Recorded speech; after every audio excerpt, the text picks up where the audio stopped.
नमस्कार साथियों, मैं अविनाश दास रेशनल कबीर यूट्यूब चैनल में आप सबका हार्दिक स्वागत करता हूं। मित्रों, पिछले एपिसोड में मैंने बताया था कि वाल्मीकि रामायण के कुछ प्रसंग ऐसे हैं, ब्रह्मा जी का प्रकट होना और वाल्मीकि को ये कहना कि तुम्हारे अंदर से ही सारी घटनाएं जो है निकलेगी और तुम अंदर से निकाल निकाल कागज में लिखना।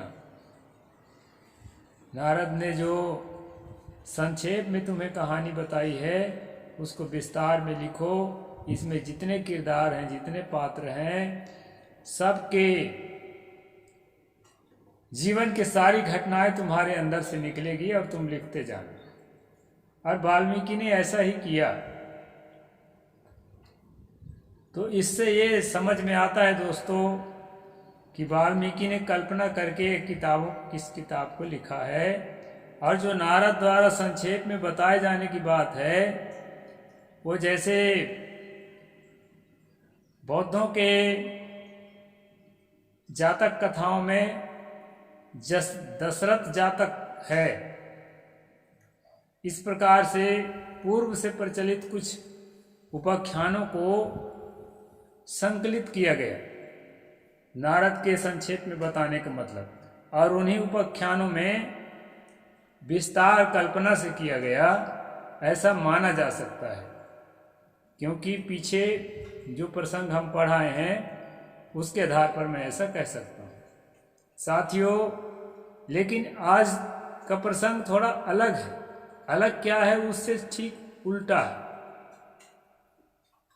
आज का प्रसंग ये जानने के लिए और ये बताने के लिए विवश करेगा आपको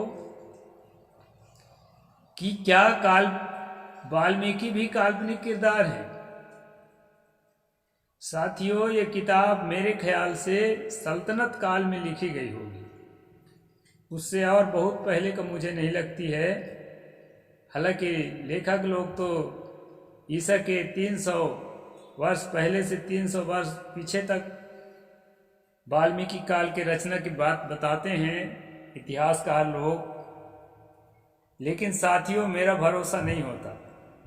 मुझे ऐसा लगता है सल्तनत काल के आसपास की ही है, यानी मुसलमानी शासन काल के आसपास की रचना ये वाल्मीकि रामायण है।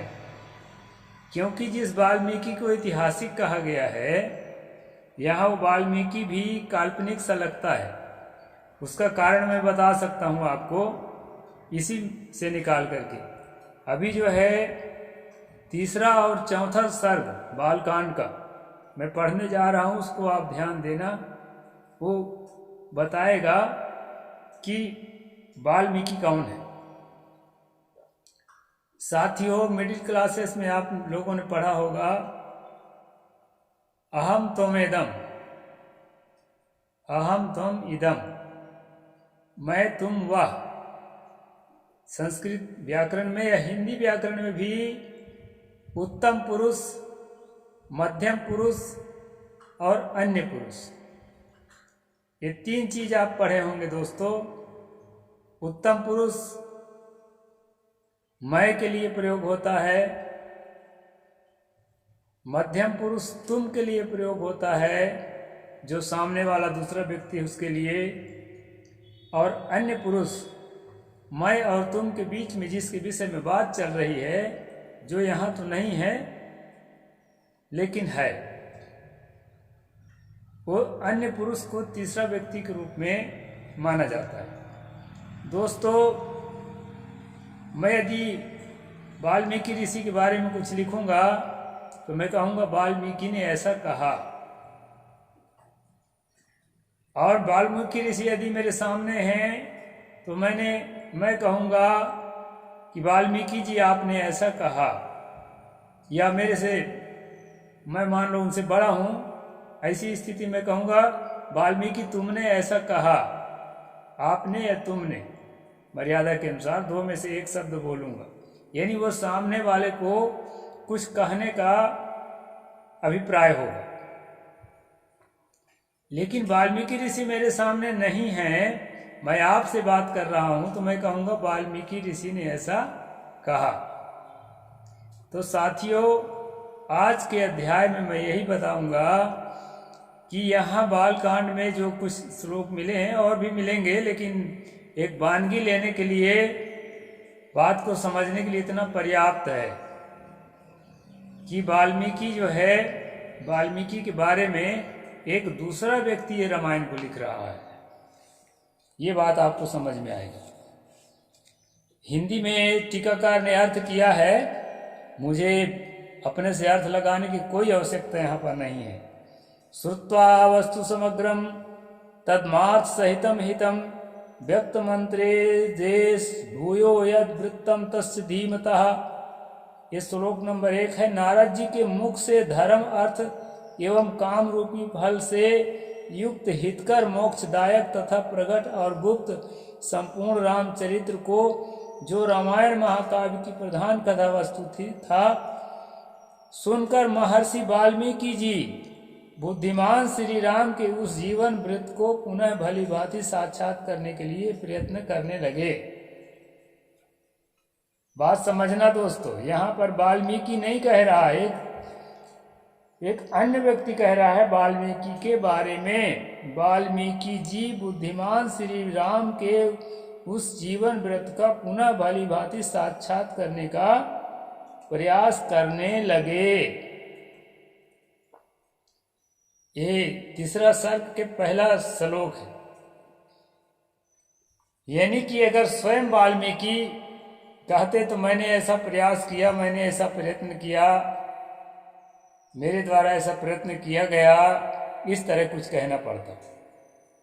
यहाँ पर वाल्मीकि नहीं लिख रहा है, कोई दूसरा आदमी लिख रहा है, जो कि ये कह रहा है कि वाल्मीकि ने इस तरह से कथा को समझने का प्रयत्न किया।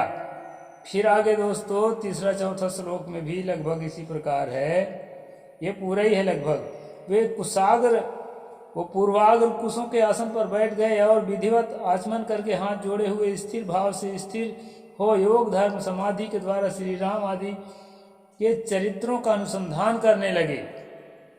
यहाँ पर भी दूसरा नंबर में भी बताया है, मैंने करने लगा नहीं कहा है।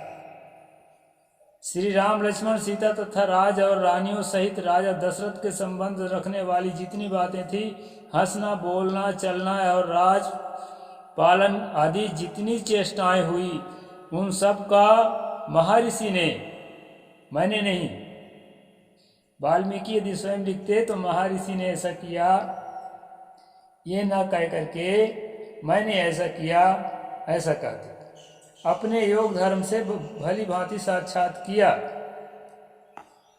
आगे कहते हैं, योग का आश्रय लेकर उन धर्मात्मा महर्षि ने पूर्व काल में जो जो घटनाएं, उन धर्मात्मा महर्षि ने, उन अपने से दूर है, वाल्मीकि के बारे में उन धर्मात्मा महर्षि ने पूर्व काल में जो जो घटनाएं घटित हुई थी, उन सब को वहां हाथ रखे हुए आंवले की तरह प्रत्यक्ष देखा। ये जो है दोस्तों, आप स्पष्ट समझ सकते हैं कि ये वाल्मीकि नहीं लिख रहा है, कोई दूसरा। वैसे तो एक थैंक्स भारत यूट्यूब चैनल चलाते हैं एक आर्य समाजी, क्या नाम उनका, राहुल आर्य। वो कहते हैं कि ये बाल कांड जो है दूसरे के द्वारा लिखा गया है, बाकी कांड जो है वाल्मीकि के द्वारा लिखा गया है। ऐसा भी हो सकता है, ये संभव है, क्योंकि यहाँ वाल्मीकि की कलम नहीं चल रहा है। आगे कहते हैं, यथार्थ रूप से निरीक्षण करके महाबुद्धिमान महर्षि वाल्मीकि ने उन सबको महाकाव्य रूप में देने की चेष्टा की। महाबुद्धिमान महर्षि वाल्मीकि ने उन सबको महाकाव्य रूप देने की चेष्टा की। यहाँ पर भी अन्य पुरुष है दोस्तों, उत्तम पुरुष, मध्यम पुरुष, अन्य पुरुष। यहाँ पर भी अन्य पुरुष है। चौथे सर्ग में भी लगभग ऐसे ही है। श्री रामचंद्र जी ने जब वन से लौटकर राज का शासन अपने हाथ में ले लिया, उसके बाद भगवान वाल्मीकि मुनि ने उनके संपूर्ण चरित्र के आधार पर विचित्र पद और अर्थयुक्त रामायण काव्य की निर्माण किया, वाल्मीकि मुनि ने किया। इसको भी आपको समझना पड़ेगा। राजकुमार कुश और लव दोनों भाई धर्म के ज्ञाता और यशस्वी थे। उनका स्वर बड़ा ही मधुर था और मुनि के आश्रम पर ही रहते थे। उनकी धारणा शक्ति अद्भुत थी और वे दोनों ही वेदों में पारंगत हो चुके थे। भगवान वाल्मीकि ने उनकी ओर देखा और उन्हें सुयोग्य समझकर उत्तम व्रत का पालन करने वाले उन्हें महर्षि ने वेदार्थ विस्तार के साथ ज्ञान कराने के लिए उन्हें सीता के चरित्र से युक्त संपूर्ण रामायण नामक महाकाव्य का, जिसका दूसरा नाम पौलस्त वध अथवा दशानन वध था, अध्ययन कराया। यहाँ भी दोस्तों अन्य पुरुष का वर्णन है। महात्मा वाल्मीकि ने, बुद्धिमान वाल्मीकि ने ऐसा किया, ऐसा कहा। इस प्रकार से जितनी भी बातें आती हैं वो अन्य पुरुष के तहत है दोस्तों। अपने लिए कोई भी आदमी ऐसा प्रयोग नहीं करता है। अब पढ़ा लिखा आदमी तो करेगा ही नहीं, और वाल्मीकि कोई अनपढ़ आदमी तो थे नहीं। यदि थे तो अनपढ़ आदमी की तरह जो है पढ़ा लिखा आदमी कैसे प्रयोग करेगा शब्दों का। पढ़ा लिखा आदमी उत्तम पुरुष, मध्यम पुरुष, अन्य पुरुष का भेद तो जानता ही है। तो अपने लिए उत्तम पुरुष का ही प्रयोग किया जाता है। मैं या एक से अधिक हैं तो मैं की जगह पर हम, और मेरे या एक से अधिक हैं तो हमारे। इस प्रकार से दोस्तों एक वचन में बहुवचन में प्रयोग होता है। आप सब इतना तो जानते हैं, कॉमन सेंस की बात है। तो ये जो है वाल्मीकि का लिखा हुआ नहीं है। यदि वाल्मीकि कोई थे तो वाल्मीकि का लिखा हुआ नहीं है। और वाल्मीकि अगर काल्पनिक किरदार है तो कल्पना करने वाला कोई तीसरा व्यक्ति है जिसने अपना नाम यहाँ पर नहीं दर्शाया है। इस बात को आपको जानना पड़ेगा। तो इस प्रकार से दोस्तों मंथन चल रहा है वाल्मीकि रामायण पर, और आगे क्या क्या है वो सारी बातें मैं आपको खोल करके बताऊंगा। छोटा छोटा वीडियो बनाऊंगा। साहेब बंदगी। जय भीम, जय जोहार, जय भारत।